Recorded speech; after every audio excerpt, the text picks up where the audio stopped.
के अंदर आती है solubility where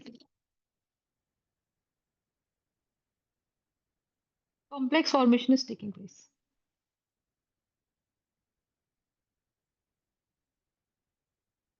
इसको जनरली हम ऐसे पढ़ते हैं solubility in ammonia.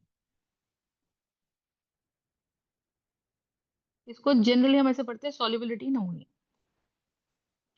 तो जब हम इसको बोलते हैं कि this is solubility in ammonia, ठीक है, now what does this exactly mean, just understand.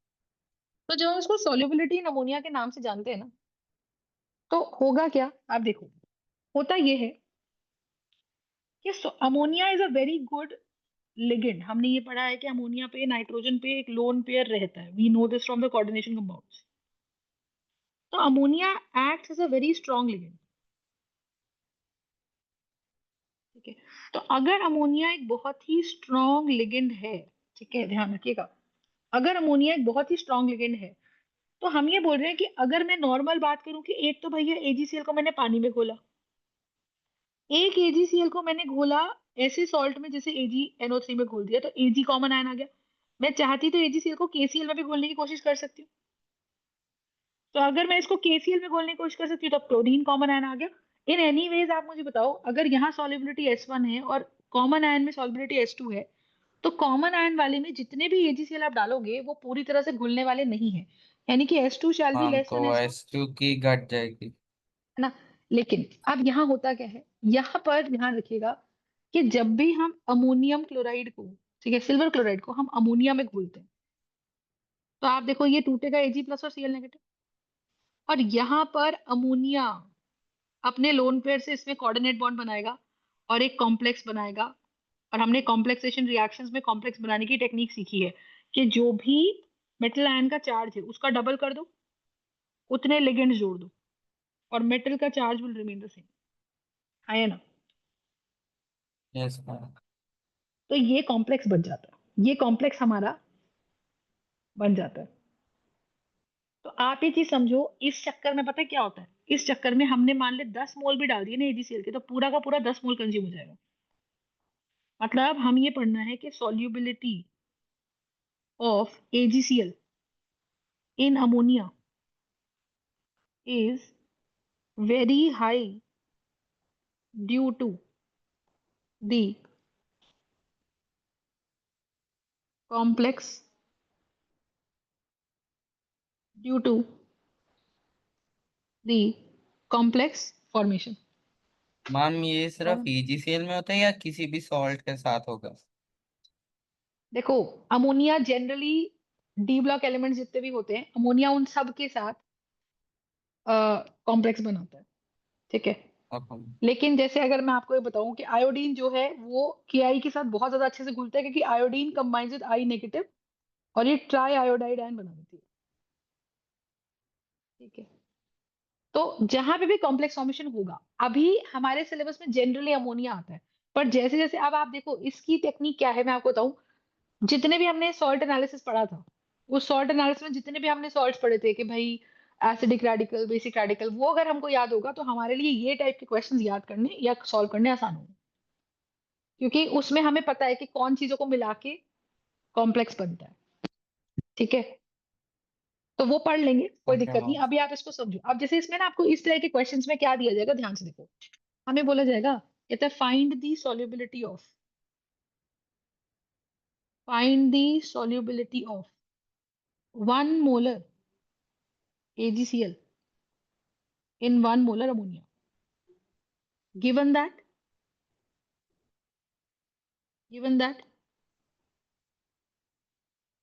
K of AgNH3 whole twice plus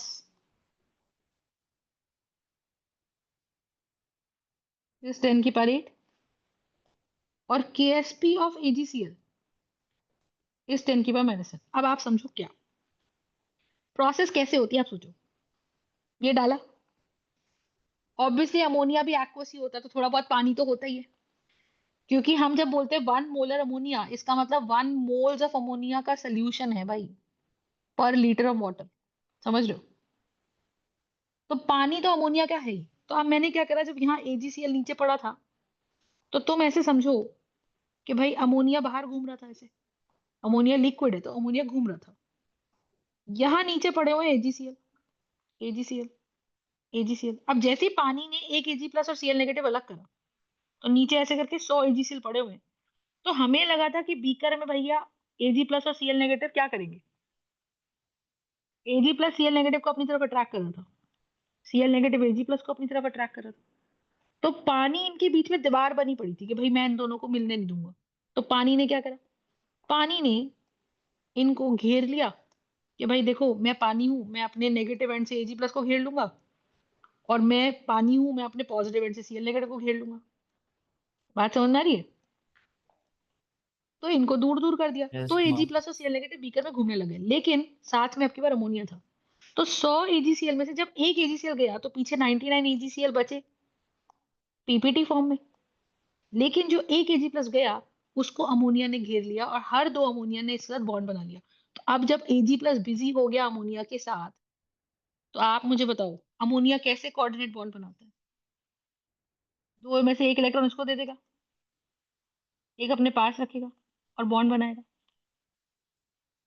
तो द आइडिया इज कि मैम कोऑर्डिनेट बॉन्ड बनाने से, और दूसरा अमोनिया क्या कर रहा है जी? दूसरा अमोनिया कर रहा है मैं अपना एक इलेक्ट्रॉन और दे दूंगा, एक अपने पास रखूंगा, फिर बॉन्ड बना लूंगा। तो एजीएनएसटी होल ट्वाइस पे कैसा चार्ज आ गया, -1 आ गया ना। बोलो, आया ना? तो आप ये देखो कि यस मैम। सिल्वर पे इफेक्टिवली -1 चार्ज आ गया। अब आप ये सोचो कि एजी माइनस और सीएल नेगेटिव ये तो किसी भी हाल में अट्रैक्ट नहीं करने वाले। तो बेसिकली यहाँ पे जो पानी कंज्यूम हो रहा था वो हट गया। आप कहते भाई मेरे को तो जरूरत ही नहीं इसको अलग करने की, वो तो अमोनिया के साथ बॉन्ड बनाने लग गया। Are you understanding? तो बेसिकली फिर क्या होगा, तो पानी फिर जाएगा एजी प्लस के बाद कि मैं तो फ्री हो गया, मैं और तोड़ता हूँ एजीसीएल को। तो फिर एजी प्लस फ्री हो गया, फिर सीएल नेगेटिव, फिर वो एजी प्लस को फिर अमोनिया ने घेर लिया। तो बेसिकली पानी इसको तोड़ेगा, थोड़ी देर के लिए अलग अलग करेगा, पर वो जो अमोनिया है वो उस एजी प्लस के साथ कॉम्प्लेक्स बना लेगा। तो सीएल नेगेटिव कह रहा है कि भाई अब मेरे को पानी घेरे या ना घेरे कोई फर्क नहीं पड़ता, क्योंकि भाई मैं तो एनी वे अब एजी की तरफ नहीं जा पाऊंगा। Are you understanding? क्योंकि एजी के साथ एक परमानेंट स्ट्रॉन्ग बॉन्ड बना लिया है किसने, अमोनिया ने। तो उस सेंस में आप देखो कि जैसे जैसे होता है तो जितना जितना, तो मैं अब इक्वेशन ऐसे लिखूंगी कि मान लो एजीसीएल में इक्विलिब्रियम आया, एजी प्लस और सीएल नेगेटिव बना। तो यहाँ तो हम दिखा रहे हैं कि ये सॉल्युबिलिटी हो रही है एक्वस मीडियम में, पानी में। तो ये है सॉल्युबिलिटी एस, ये है सॉल्युबिलिटी एस।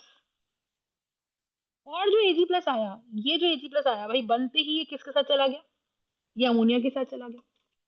और उसके बनने से इक्विलिब्रियम आया AgNH3 होल ट्वाइस प्लस का कॉम्प्लेक्स। क्या मेरी बात समझ आई? तो आइडियली, आइडियली जितना जितना भी हमारे पास एजी प्लस था, ठीक है, वो सारा का सारा कंज्यूम हो जाता है, 99.9% कंज्यूम हो जाता है। चिन्ना सा कुछ बचता है, तो वो चिन्ना सा जो बचेगा वो वाई है। मतलब हम ये मान रहे हैं कि जितना भी एजी प्लस हाइड्रेट हुआ, जितना भी हाइड्रेटेड एजी प्लस था, hydrated and ionised AG plus था, वो बीकर में आया and it got consumed completely, it got consumed completely where, to form the complex. ठीक है, it got consumed completely to form the complex. तो वैसे तो आइडियली बोलो तो मैम कुछ नहीं बचा, जीरो बचा। लेकिन फिर से हमारी वो कंडीशन है कि हर सोल्यूशन में घूमते फिरते कैटायन होंगे तो एनायन भी होंगे। अकेला कैटायन या अकेला एनायन बीकर में घूम नहीं सकता। So then we have what? To form the complex, right? So we assume, so ideally zero Ag plus is left, but we assume the real situation. And what is the real situation? That the product of Ag plus, what is the result? That Ag plus left is very minute. That a minuscule amount of Ag plus is being left out. And that left out minuscule amount of Ag plus is nothing but what? Y. Are we understanding this part? ठीक है, तो ये है अपने पास। अब आप देखो तो इसमें हम लिखेंगे कैसे, तो हमें तो के एफ दे दिया, तो क्वेश्चन में हम लिखेंगे कि भाई एजीसीएल पहले डिसॉल्व हो रहा है पानी वाले, तो पानी उसको तोड़ के ला रहा है, इसका के एस पी मुझे दे रखा है 10⁻⁻10। फिर ये एजी प्लस कंज्यूम करता है भैया अमोनिया के साथ, और ये इक्वेशन हमारे को बना के देता है, ये बना के देता है एजी NH3 होल ट्वाइस प्लस।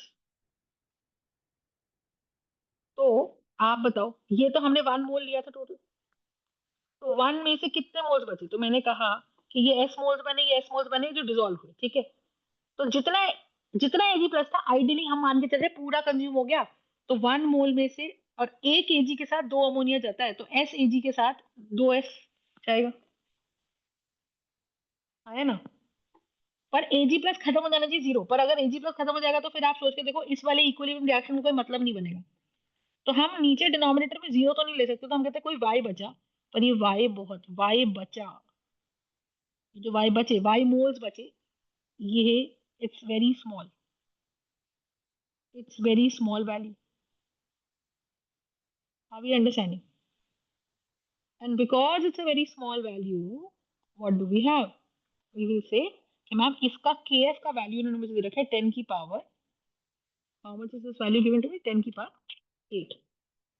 तो मैंने क्या करा, इस वाली इक्वेशन में लगा दिया वैल्यू, तो पहली वाली इक्वेशन से प्रोडक्ट क्या बनेगा, Ag plus into Cl negative must be what.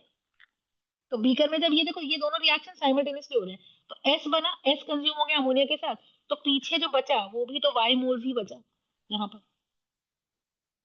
क्योंकि जैसे ही आप देखो प्रोसेस, अब समझो एजी बना अमोनिया से कंबाइन हुआ, एजी बना कंबाइन हुआ, तो 0 ही बचा एक तरीके से, पर मैं इसको 0 ले नहीं सकती। बट द कंडीशन इज कि जब तक बीकर में एजी प्लस और सीएल नेगेटिव घूम रहे हैं, एजी सीएल के हिसाब से केएसपी का वैल्यू 10⁻⁻10 रहना चाहिए।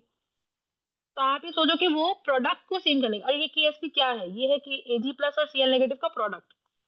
तो क्वेश्चन के हिसाब से ये करेगा क्या, ये सीएल को इतना बढ़ा देगा और एजी भले ही कम हो जाए कि इनका प्रोडक्ट बेसिकली 10⁻⁻10 ही आ जाएगा, है ना। तो मैम एजी प्लस हो गया, तो तो हम लिखेंगे जैसे y into S, that is 10⁻⁻10, that is my first condition. ये जब मान लो सब खत्म हो गया, जितना मैक्सिमम ये टूट सकता था टूट गया, जितना प्रोडक्ट बन सकता था बन गया, तब भी छोटा मोटा एजी प्लस बढ़ गया, which means majority AG plus dissolve हो गया। तो आप ऐसे समझो कि 100 में से एंड में सिर्फ एक ही बचता है कुछ, 100 एजीसीएल अगर ले लिए तो एक या दो एजीसीएल ही बचेगा, वो एजी सारा टूट जाएगा। और आप ये देखो यहाँ से ये आ गया, और दूसरी इक्वेशन हमारी क्या बनेगी, ये बनेगा y। दूसरी इक्वेशन के हिसाब से अगर हम लिखें तो क्या लिखेंगे, हम लिखेंगे के एफ जो है वो है एजी प्रोडक्ट, इसकी कंसिडरेशन अपॉन अमोनिया की कंसिडरेशन का स्क्वायर इनटू एजी प्लस की कंसिडरेशन। तो ये बनेगा ऊपर, तो ये क्या देखो एक मोल से एक मोल ही सॉल्ट बन रहे हैं, तो ये वाई मोल्स बन गए, तो वाई है ना। ये मैं उस हिसाब से बता रही हूँ कि अगर ये एस मोल्स बने थे तो एस के एस कंज्यूम हो गए, वाई हमने क्यों लिया कि मैम एक्चुअली ये भी एस मोल्स थे, अगर एस मोल्स के लिए दो, 1 मोल अमोनिया एजी प्लस के लिए, अगर 1 मोल एजी प्लस है तो 2 मोल अमोनिया कंज्यूम हो रहा है, तो एस मोल्स एजी प्लस को कंज्यूम करने के लिए 1 - 2 एस मोल्स बचेगा, क्योंकि 2 एस मोल्स अमोनिया कंज्यूम हो जाएगा। तो यहाँ कितना बचा, लेकिन हम ये कह रहे हैं कि भैया हम एजी प्लस को 0 नहीं मान सकते, तो ये नियर टू 0 कोई वैल्यू होगी वो मान लिया वो। तो नीचे क्या वैल्यू बची, बाई, ठीक है, एजी प्लस की जगह, और ये बच गया 1 - 2 एस का square, this value will B 10⁻8। अब आप इसको अगर सॉल्व करोगे तो आप क्या करोगे मुझे बताओ, y को डिस्प्लेस कर दें हम लोग, तो y से तो y कट ही गया, है ना, है ना। और ये कितने मोल्स बन गए, हम सो सॉरी, ये वाले मेरे पास क्या बन गए, ऊपर बन गया, ये बन गया मेरे पास एस मोल्स, तो ये एस बन गया और ये y बन गया। तो मैं चाहूं तो y को क्या लिख सकती हूँ, मैं इसको सॉल्व करूं अगर, तो my equation comes out to be S upon y into 1 - 2 S का स्क्वायर इज 10⁻8, और मुझे पता है y इंटू एस इज 10⁻10, तो क्या मैं यहाँ पे इसको लिख सकती हूँ, y इज 10⁻10 बाई एस, और y को मैंने यहाँ रखा, तो मेरे पास हो जाएगा s upon 10⁻10 by S into 1 minus 2s का स्क्वायर is 10 की पावर 8। तो ये ऊपर पहुंच जाएगा a स्क्वायर।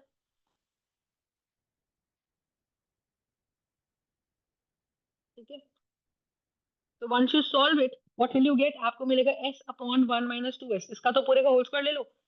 ये पहुंच गया 10 की पावर 8 into 10 की power minus 10, so this comes out to be 10 की power minus 2। s upon 1 minus 2s की वैल्यू अभी अंडर रूट ऑफ 10 की power under root which is 10 की पावर minus 2 की पावर हाफ। तो ये बचेगा s इंटू 1 minus 2s की वैल्यू होगी 0.1, 10 की पावर -1 बचेगा ना। सॉल्व कर देते हैं तो ये बनेगा s is equal to 1 minus 2s into 0.1। so you get 0.1 minus 0.2s is going to be s 1s। ये इधर जाएगा तो बनेगा 1.2s is going to be 0.1। तो यहाँ से मेरे पास s की वैल्यू कितनी आ जाएगी 0.1 divided by 1। Are we understanding this part? Yes ये वो मैम। सॉल्युबिलिटी एस की वैल्यू आ गई तो y इधर डाल दो तो y आ जाएगा। ये वो वाला y है जो Ag प्लस का बचेगा and it's a very important part. ठीक है, इसको प्लीज ध्यान से समझिएगा। ठीक है, कि कॉम्प्लेक्स फॉर्मेशन हमारा यहाँ पे हो रहा है, राइट। मैम तो बेसिकली हमने जैसे पहले देखा था कि टोटल चार्ज बीकर में नेगेटिव सिर्फ बचा नहीं हो सकता, तो कुछ पॉजिटिव चार्ज केएसपी के प्रपोर्शन में बचेगा। तो इस केस में एजी प्लस का कुछ वाई मिनिस्क्यूल अमाउंट रह गया उस सीएल नेगेटिव के लिए। करेक्ट, उसको हम जीरो नहीं मान सकते real life situation. Yes. So to make the calculations, we consider that value as some y value। तो अब आप देखो आइडियली मुझे एक बात बता, कई बार क्वेश्चन ऐसे आते हैं कि देख ये वाला वैल्यू kf था मेरा, इक्विलिब्रियम कांस्टेंट ऑफ फॉर्मेशन, और ये वाला वैल्यू मेरा अगर आप देखोगे तो ksp था। तो बेसिकली मैं एक तरह से क्या कर रही हूँ, to find out my value of s। क्योंकि अगर तू ध्यान से देखेगा तो ये s की वैल्यू 0.1 डिवाइडेड बाय 1.2 आ रही है। 1.2 इज वेरी नियर टू 1, तो s की वैल्यू अप्रोक्सीमेटली 0.1 के आसपास ही आएगी। सॉल्व करेगा तो 0.0009 के आसपास कुछ आ जाएगी। सो माय आइडिया इज कि अगर मैं डायरेक्टली दिखना चाहूँ तो अगर मैं s को बहुत छोटा मान लूँ, अगर s को बहुत छोटा मान लूँ तो उस हिसाब से kf इंटू ksp का अंडर रूट निकल जाएगा ना s। अगर मैं s को बहुत छोटा मान लूँ तो 1 माइनस 2s उड़ जाएगा। अगर 1 माइनस 2s उड़ जाएगा तो ये 10 की पावर 8 और 10 की माइनस 10 में मिक्स हो जाएगा। तो s का वैल्यू कितना आ जाएगा, s का value will be here equals to kf into ksp। बात समझ में आई? Yes ma'am. तो दैट इज द आइडिया। फंडा समझे? Yes ma'am. ठीक है, तो ये हमारा सॉल्युबिलिटी का टॉपिक है। तो हमने इसमें क्या क्या टॉपिक्स करे, सबसे पहले हमने नॉर्मल पढ़ा solubility of any salt in water. फिर हमने उसका पढ़ा common ion effect, major topics बता रही हूँ, कॉमन आयन इफेक्ट में सॉल्युबिलिटी ऑफ द सॉल्ट। फिर हमने पढ़ा कि केएसपी क्या होता है और क्यूएसपी क्या होता है। तो अगर हमने पढ़ा कि क्यूएसपी है पूरे आयंस की का कंसंट्रेशन जो डिसॉल्व हो गए, एक्वस आयंस जो डिसॉल्व है उनका प्रोडक्ट, अगर वो क्यूएसपी हमारे केएसपी से ज्यादा जाता है यानी कि प्रेसिपिटेशन फॉलो करेगा। अगर यस प्रेसिपिटेशन मैम। फॉलो करेगा तो फिर हमने उसमें पूछा कि प्रेसिपिटेशन हो गया, हाँ कौन कंज्यूम हो गया, तो उसमें लिमिटिंग रिएजेंट और एक्सेस रिएजेंट बताया, और जो एक्सेस रिएजेंट था वो कितना बचा। ठीक है, वो कितना बचा वो निकाला। अगर क्यूएसपी इज इक्वल टू केएसपी आ रहा है तो यहाँ से हमें ये समझ में आएगा कि भाई सॉल्ट अभी भी हमारा कैसा है, ये सैचुरेट हो चुका है। अब इससे ज्यादा इसमें आप आयंस भर नहीं सकते पानी के आयंस के बीच, पानी के पार्टिकल्स के बीच में। और अगर मेरा क्यूएसपी छोटा हो गया केएसपी से, विच वुड मीन कि अभी मेरा जो सोल्यूशन है वो अभी भी अनसैचुरेटेड है। ठीक है, फिर मैंने एक पार्ट इसमें पढ़ा कि साइमल्टेनियस सॉल्युबिलिटी के दो सॉल्ट्स दोनों ही पीपीटी बनाते हैं। अगर दोनों ही पीपीटी बनाते हैं तो हमने उसमें दो केसेस पढ़े कि सॉल्युबिलिटी 1 बहुत ज्यादा है S2 से, तो उस केस में तो आप S1 प्लस S2 में से S2 को नेग्लेक्ट कर दो। एक हमने पढ़ा कि solubility 1 is very nearly equal to S2, तो यहाँ पर S1 प्लस S2 को हम नेग्लेक्ट नहीं कर सकते, तो उसके दोनों के सॉल्विंग तरीके अलग सीखे। और एक लास्ट टॉपिक हमने पढ़ा कि जहां हमने बोला कि किसी भी सॉल्ट का ऐसे किसी सॉल्वेंट में सॉल्युबिलिटी जहां पे वो कॉम्प्लेक्स फॉर्मेशन बनाता है। ठीक है, अगर वो वहां पे कॉम्प्लेक्स फॉर्मेशन बना रहा है, अगर वो वहां पे कॉम्प्लेक्स फॉर्मेशन बना रहा है, तो इसका मतलब क्या? बताओ, अगर वो वहां पे कॉम्प्लेक्स फॉर्मेशन बना रहा है तो सॉल्ट डिसॉल्व होगा, तो कॉम्प्लेक्स। उसमें हम नॉर्मल EgCl की पहले सॉल्युबिलिटी देखेंगे, फिर Ag का कुछ Y अमाउंट छोड़ के तो बाकी वहां से अमाउंट हमारा एक का फॉर्मूला बन के कॉम्प्लेक्स बना निकलेगा, देंगे। K F into K S P का under root will be my solubility. ये तब की बात गॉट है इट। जब ये मान के चल रही हूँ कि सॉल्ट की कंसंट्रेशन बड़ी कम थी। ठीक है, यस। तो ये चीज हमने सीखी, तो दिस वी हैव लर्न। ठीक है, फिर हमने ये सीखा कि भाई सुपर सैचुरेटेड सॉल्ट कब है? जब केएसपी की वैल्यू बहुत ज्यादा है।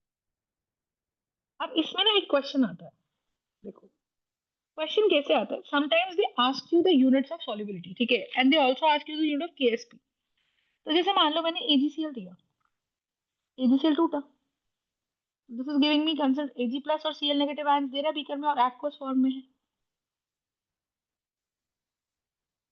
सही है।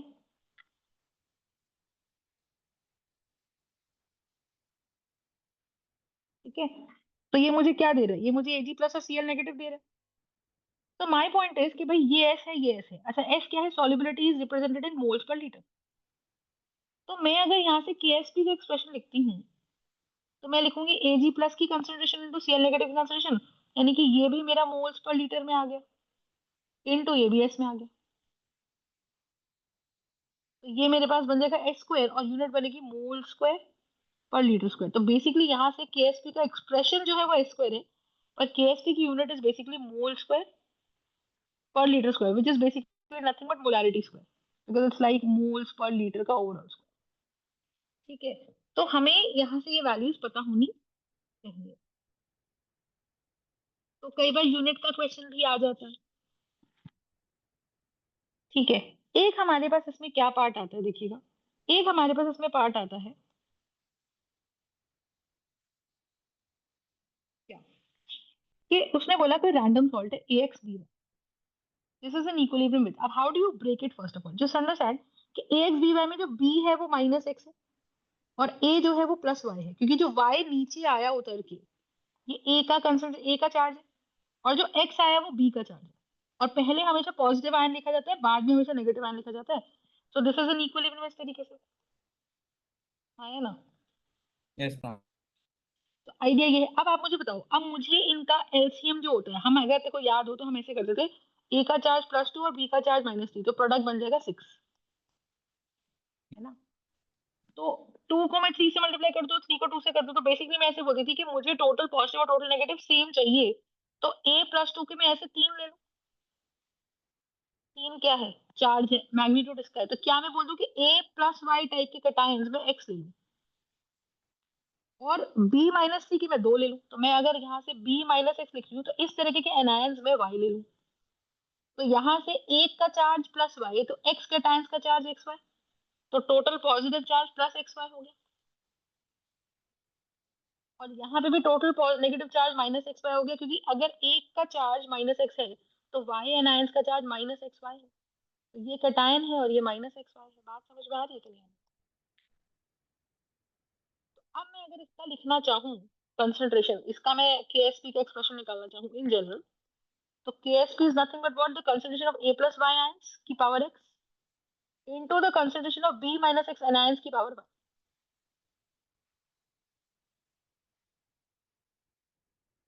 है ना?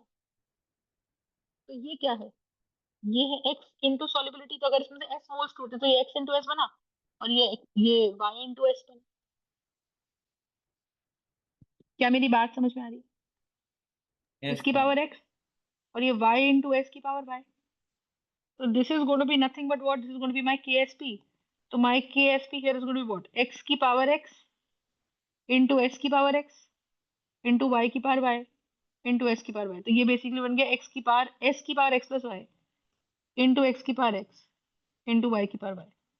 This is the general expression of any salt. तो ये वाला क्वेश्चन एक बार हमारा कहीं ना कहीं पूछा गया है, तो हमें इस तरह से केएसपी का जनरल एक्सप्रेशन निकालना आना चाहिए।